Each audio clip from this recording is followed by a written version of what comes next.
He had his gun, so he just swung it open. I start to notice that, the atmosphere feels a little bit weird. First thing he seen was this 6.5 foot tall, broad shoulder, dark hair. That freaked him out. We hadn't talked to her about like life and death and what any of that means. She's 3 years old, So we turned around. Suddenly there's a whole tree falling across the road. And she was describing to us that, there was a deceased person that she could see visually. You're listening to Cryptid Clues, where we tackle the ever-expanding history and mystery of monsters and supernatural madness every Monday. You can find us at CryptidClues.ca for more information, or even check out exclusive content and support us at patreon.com/CryptidClues. Hello, everybody, and welcome to Cryptid Clues. I'm your host, Reuben Olson, followed by your other also host, Taylor Field. Today, we have a fantastic episode for you, completely unscripted on my part, completely scripted on Taylor's part. We have something to do with the Fermi Paradox, and I have no idea what that is. Zero idea. Taylor, why don't you explain away for me?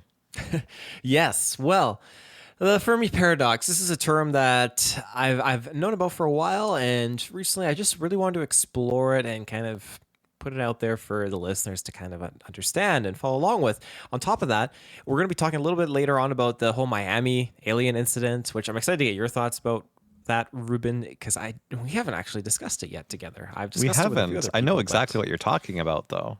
Mm-hmm. It's been the latest internet sensation, I'd say, but we'll get into that later. So, the Fermi Paradox. This is basically the discrepancy between the lack of conclusive evidence of advanced extraterrestrial life and the apparent high likelihood of its existence. Oh, so it's like one of those words that's like a law for something, kind of like Chekhov's gun or Murphy's Law. You know what Murphy's Law is, right? Yes, yeah, and I think that's a great, blatant way to describe it. So Murphy's Law is anything that can go wrong will go wrong. But do you know of Cole's Law? Cole. It's a salad. I wasn't sure. There was a minuscule of a second where I thought I did, and a minuscule of a second where I thought you're actually gonna go somewhere actually serious with that. I almost got you with that. Darn. You almost did. Sorry, I interrupted you. You're saying the Fermi Paradox is a discrepancy between the lack of conclusive evidence or whatever about alien life and the apparent likelihood of existence. Yes, the two basically kind of like come into terms with each other here. Come to bat against each other, I guess you could say. So basically, if life is so easy, someone from somewhere must have come calling by now. Like we should be seeing and talking to aliens. If life is so what am I trying to say? If life is everywhere, life is just filling this earth to the brim. There's millions of species, beyond millions, there's tons and tons. Life is so prominent here and thriving. That should be the case for the universe, but here we are. So I digress. There's an Italian-American physicist called Enrico Fermi, and basically he is the individual that started just diving into this paradox because there was a casual conversation in the summer of 1950 with fellow physicists Edward Teller, Herbert York, and Emil Konopinski. And while they were walking to lunch, the men were discussing UFO reports and the possibility of fast and light travel. And the conversation eventually moved on to other topics until Fermi had blurted out, "But where is everybody?" Now that quote is not quote unquote. That's just like a paraphrase, but that is the baseline of this conversation. Fermi was wondering, where is everyone? Now, there have been many attempts to resolve this paradox, such as suggesting that intelligent extraterrestrial beings are extremely rare, the lifetime of such civilizations is so short, or that they exist, but for various reasons, humans just see no evidence. I have some good points to bring up on that. I don't know if you want to go further first, or if you want me to start mouthing off here about it. No, you can interject here. I have one more point just on the civilizations are so short, but this is a great time to interject, so go for it. So if we're talking about extraterrestrials in the classic sense, traveling from other planets and spaceships from some far, far away galaxy, then we'd also have to take into consideration what kind of signals they're receiving from us, if any, to alert them to Earth's presence. Also, the travel of light. If they have a way to look at planets through some kind of an advanced telescope or something that's stronger than ours, are they able to zoom in and see a planet and go, oh, yeah, that one's devoid of life? Or they look at ours and go, whatever, right? So if they're incredibly far away, what's the chances of them scanning planets for intelligent life and they pass over ours because they only see dinosaurs? That's something I've really put a lot of thought and stock into. And I've tried telling other people that, and it doesn't seem to necessarily click with people. And it's fair because it can be a very tricky thing to try and explain. But when you're dealing with light and the speed of light and all those different things, it makes total sense. And if you were to, in collaboration with what you said, if you were to zip past the light that hit the Earth 65 million years ago, you're going to see dinosaurs. That light is still traveling through space and going through beyond universes and other universes, other galaxies, who knows? And those intelligent life forms could be seeing exactly what you said. So I think there's credit to that. Mm-hmm. I mean, I definitely believe in totally different things, but carrying on with the theory that this is kind of how it could be working, I feel like aliens far, far away would just at some point look at our planet and see very little information or dinosaurs or whatever because of the speed of light. Do you think that there would be that degree of intelligence where they say, hey, okay, this light is 65 million years old, so it must look different now? But maybe it goes hand in hand because they look at what it is now and they're like, oh, no, let's go back to the 65 million years. That was like, much more those interesting. T-Rexes look pretty scary. They're probably like getting ready to invade us in spaceships by now. We should stay far away from that planet. Yeah, totally. That's not a bad hypothetical theory. I mean, you never know. Yeah, I've got my doubts on that entire thing, but carrying on. So, God, dinosaurs traveling through space.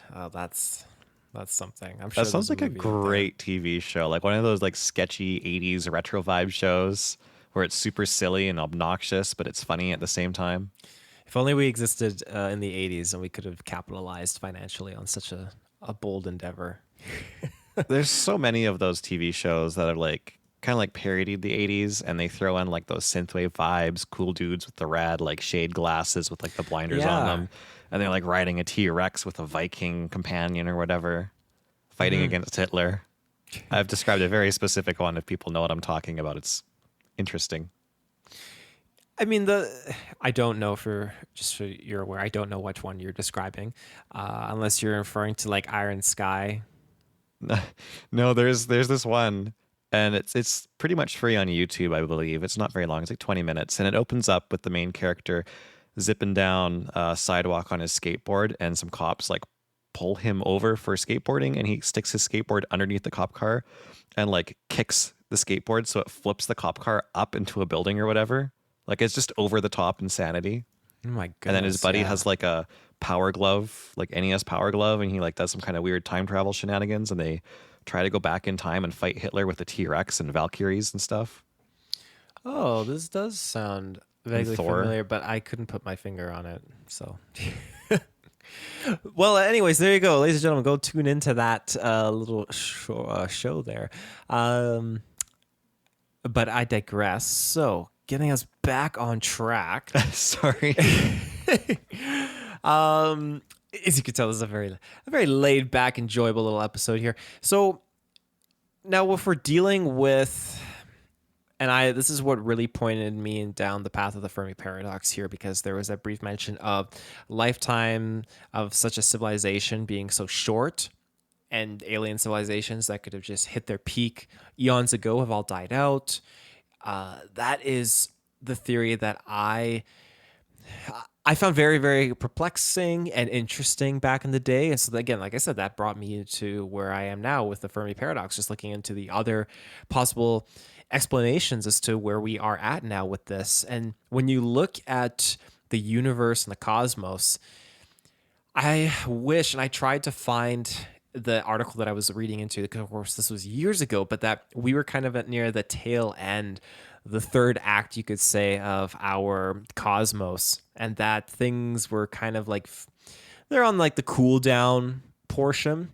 And so if any exciting civilizations had existed, they probably would have been there probably in the tail end of the first act, or maybe even the second act. Things would have been like just peak, just going off like crazy, civilizations everywhere, and it would have been amazing. But here Sounds like we an are. Age of Empires session. Yeah, well, basically, yeah. So here we are near the end, and are we just the result of just again, I'm saying this a lot, a tail end civilization that's just not going to have the chance to get to that peak space civilization, spacefaring nation or society, you want to call it. And that's something that I'll tackle as our conversation progresses. But it's just something that I thought was interesting, because if this is the tail end of the galaxy, the universe, whatever, coming to a close, things are starting to fizzle out, that would maybe explain it that, hey, civilization's already hit their peak. I don't know. I'm doubtful. Again, on all of that, I obviously follow the creationist line of thinking. And when it comes to that, I don't know if there's life on other planets or not. I think a lot of the stuff that we have here, a lot of our conspiracies are just kind of within our own planet. As in, we just haven't...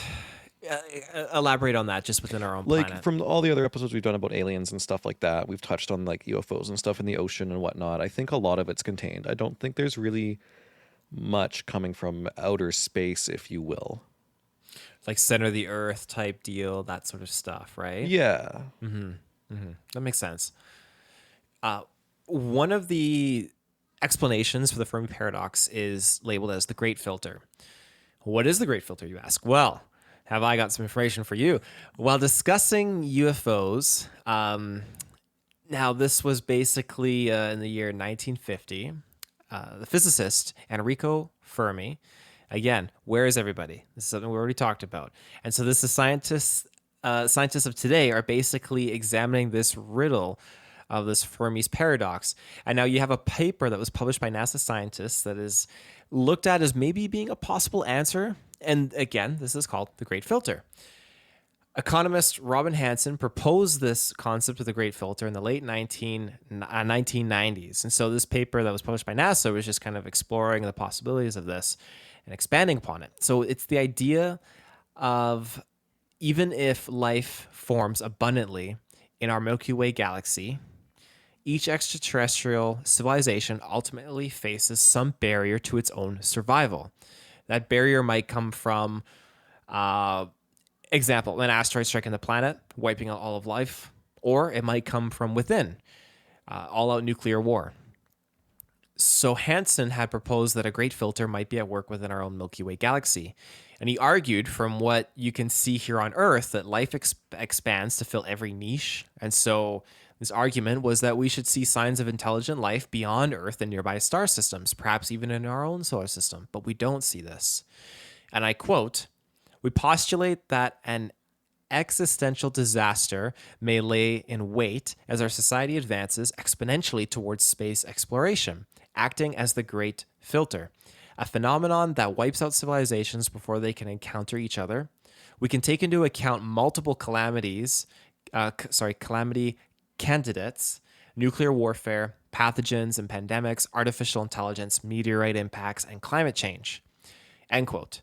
So this was written by several authors who continued exploring Hansen's theories. Again, the part of the paper that those NASA scientists had published. The thing that I wanted to touch upon here is AI. We haven't been able to see AI basically have its chance to prove whether or not it is destructive yet, where other technological advances or inventions have very much been deemed dangerous if used inappropriately, like nuclear war and that sort of stuff. I mean, as it stands right now, if anything dangerous happened with AI, we just have to shut off the power. Can we shut off the power? I mean, what if it creates its own backup power? Oh, well, okay. Then we're starting to get into Terminator realm here. This is going to be Skynet if we let that keep up. But I don't know. I'm interested to see where it goes. It's a little spooky, not going to lie. But keeping it on the extraterrestrial talk, it's...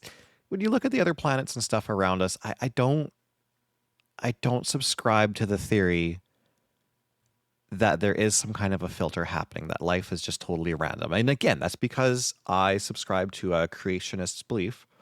I think that we are created beings, and I think that God has plans for humans on our planet, that we were created, we have purpose here, and that the universe isn't just entirely random. Now, that being said, that's not to say there isn't life on other planets. Maybe God has other created beings out there, at which point I don't think he's going to let a random asteroid completely destroy one of their planets. So there's a possibility that there's other things going on, some kind of filter that slows down and stops them from progressing and interacting with us, whether that's supernatural so that we don't get intertangled in other planet stories that God has planned for them. But I don't think there's any randomness involved in it.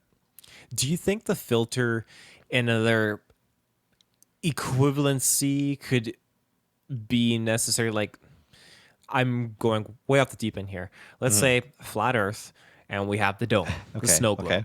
Do you think that could be in terms of more of a literal sense, the filter? And I know the filter is also implying a extinction level event. In this case, it could retroactively kind of protect us, as you're saying. God wouldn't allow a meteorite to cause harm or anything like that. So then, does that make sense? I didn't catch what the flat Earth part had to do with that. But I was just using that as to kind of set up the dome concept. Because there would still be like a firmament if we were talking about how it's mentioned in the Bible, Yes. whether that's like a water barrier that was around the globe, or whether we're completely wrong and somehow the Earth is flat, then there is some kind of a dome or whatever. And there's always the possibility. I'm not really into that right now, but I think there's a possibility. I think that we are to an extent just a globe planet, but we're lied to about how everything looks. I could be wrong tomorrow. I don't know. I don't know what to believe for that. It doesn't really change much for me.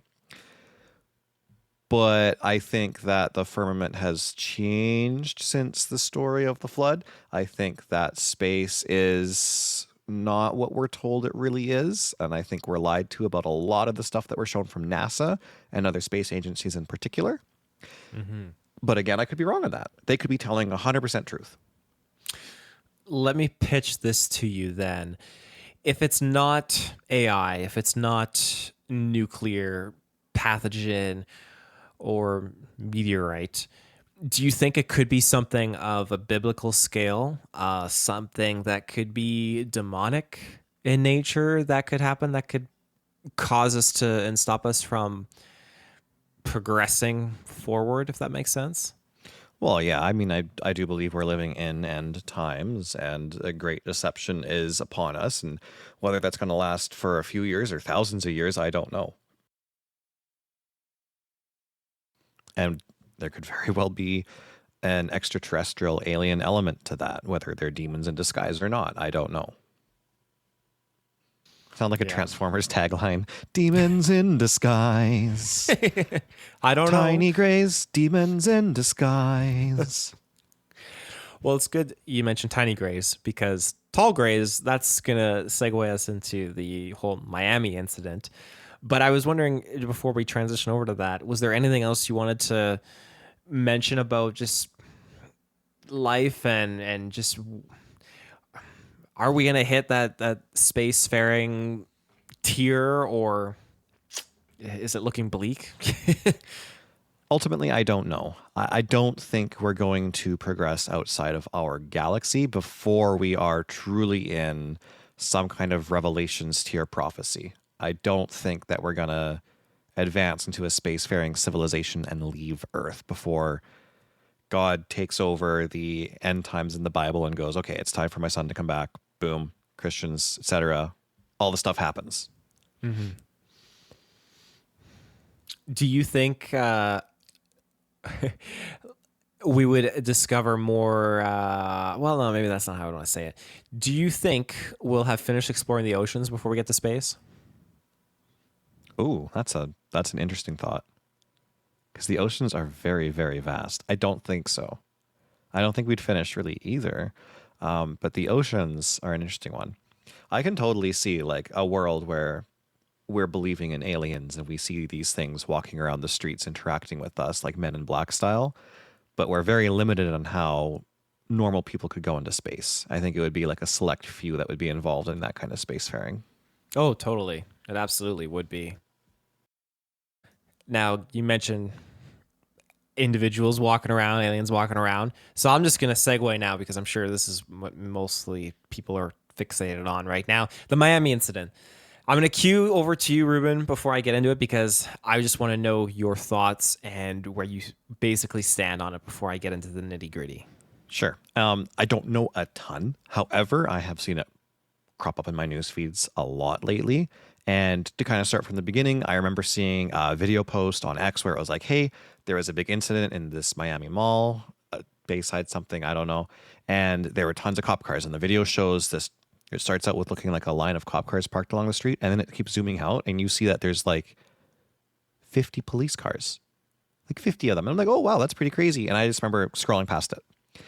And the next day I'm looking at it and everyone's freaking out because they were told that it was just over a bunch of teenagers fighting, like a group of teenagers or something. After that, there was a singular comment or something where someone said, like, apparently there were aliens involved somehow. And then since then, it just blew up into insanity. And we are where we are now. I'll kind of let you take over and you can describe the rest there, Taylor. You know, that's, in a nutshell, you got it. So Bayside Marketplace Mall, New Year's Day. What started as apparently teens engaging in an all-out brawl was transitioned partially due to social media into an alien encounter. So the claims go that while the fight was technically the cause for such a larger than normal police presence arriving on scene, it was actually to deal with, people speculating, it was actually to deal with an 8 to 10 foot tall gray alien being. Now, there is some footage that's dropped on social media, what appears to be something moving around between police cars. Some of the footage videos that people have been dropping look CGI out the wazoo, totally fake.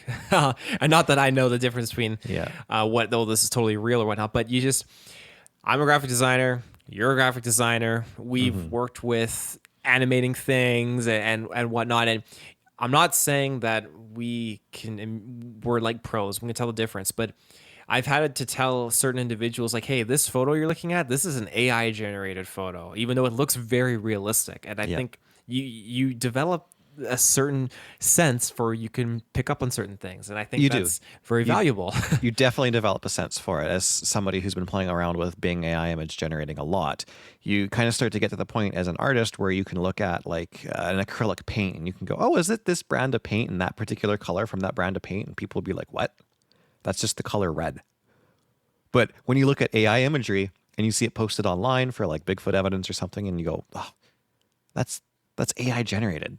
You just know the little tells, the little signs, that feeling that you get when you look at it. It's not an intuition. There's something there in the image that just gives it away completely. And that applies to this. Sorry, I cut you off. No, it's all good. I did see some videos that were definitely CGI. There was this one that was like this gross xenomorph looking thing walking on all fours past a sidewalk. And it was very clear CCTV camera footage. I'm like, well, where did that come from? And it blew up for maybe about an hour and then it just disappeared. I'm like, oh, that can't be it. However, the one that did get me is a kind of a continuation of people recording around the area with all the cop cars and stuff down the street. And there's one where they stabilized a part of that footage and they zoomed in into the front entrance of the mall. And there's this kind of a shadowy gray thing moving along. And it kind of looks like it would be one of two things. Either a tall gray alien being of some kind that's like floating and moving a little bit more smoothly than it should be. Or, since this is a bird's eye view, 3 people walking side by side casually down the sidewalk in front of all these police cars. What they're doing on that side of them, that doesn't make a lot of sense because this is the side that the police are kind of guarding. But it does kind of look like a bird's eye view of 3 people walking next to each other, all in the same kind of color, or some weird shadowy thing. Well, you make a good point there, because that's one of the other theories, speculations that people have been saying, that, oh, it's just a couple of officers walking and it's just being misidentified as something else. The heavy police presence, you said it, like over 50 cop cars. You're watching that video, it's like, wow, this is excessive. I don't recall seeing this for many situations before. And the thing, though, being, okay, if it is teenagers in here, every teenager has a cell phone. So why aren't there more videos that were recorded of inside the mall? Was that all confiscated, or like why can't we see anything like that? Because that's the kind of stuff that would easily be on social media. But no, we only have really the outside visualizations and recordings from people. So that's a little questionable. The other thing too, just police cars. No SWAT or unidentified agencies strolling in their black SUVs, from what I could tell. Of course, I was not there. All I have to base this on is videos based on people outside of the mall. But that's something I thought was interesting. If it was something alien, I imagine it would be something a lot more of a incognito response. So, and Miami police officers did respond to it, saying, specifically regarding that last video I mentioned, that it's just some people walking side by side. There were no aliens, etc. On the other hand, there are some people posting interactions, calls, or videos. One guy in particular calls his dad, who's a police officer, who was supposed to be on shift or whatever around the time that this was happening and blowing up on Twitter and stuff. And he asks his father, and he's like, "Hey, Dad, you've heard of all the Miami stuff, obviously. I don't know if you're involved in that or not, but it's been absolutely crazy.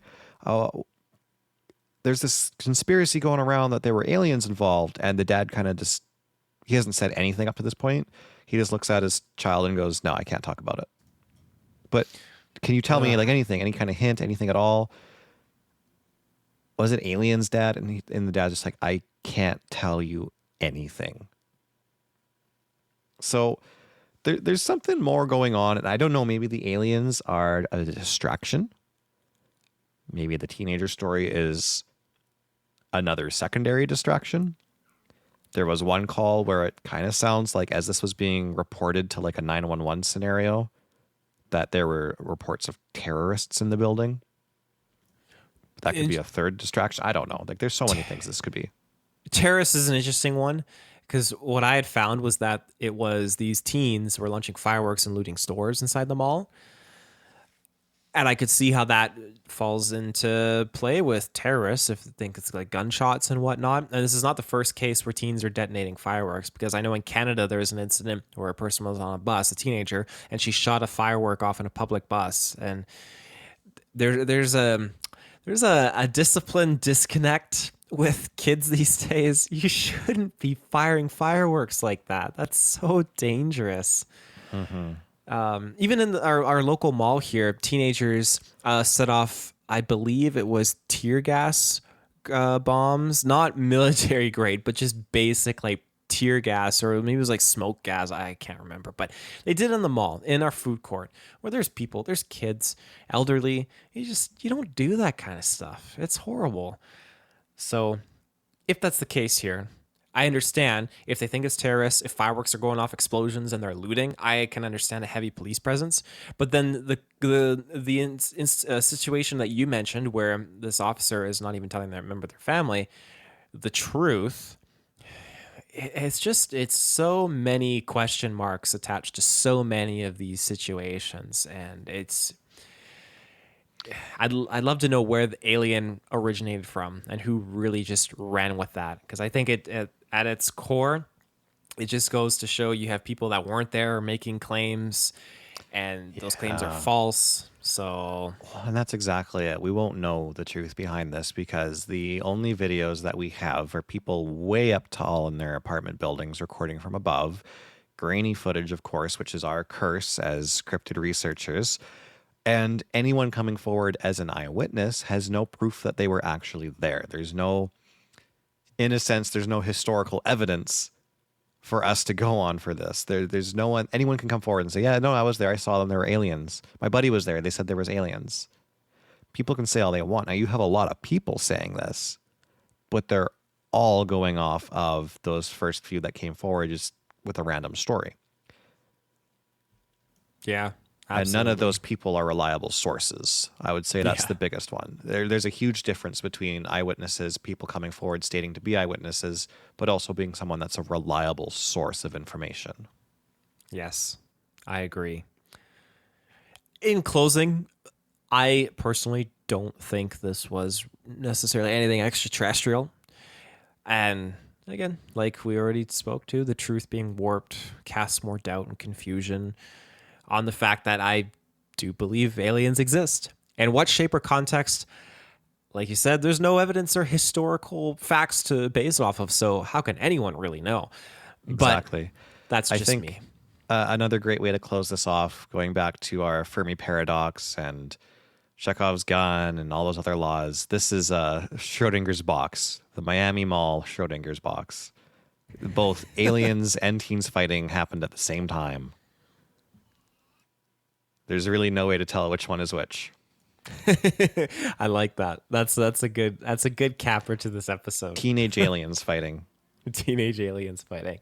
There Oh you no, go. it's That Michael sounds Bay's like turtle idea. Yeah, His original honestly, script.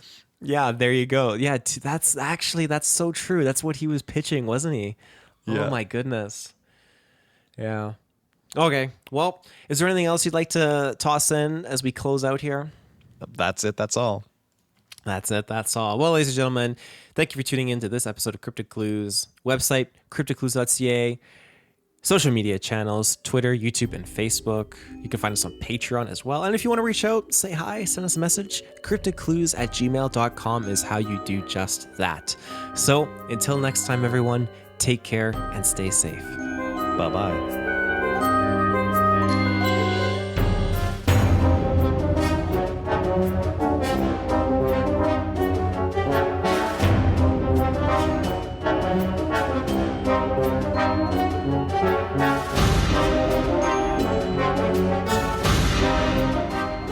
Thank you.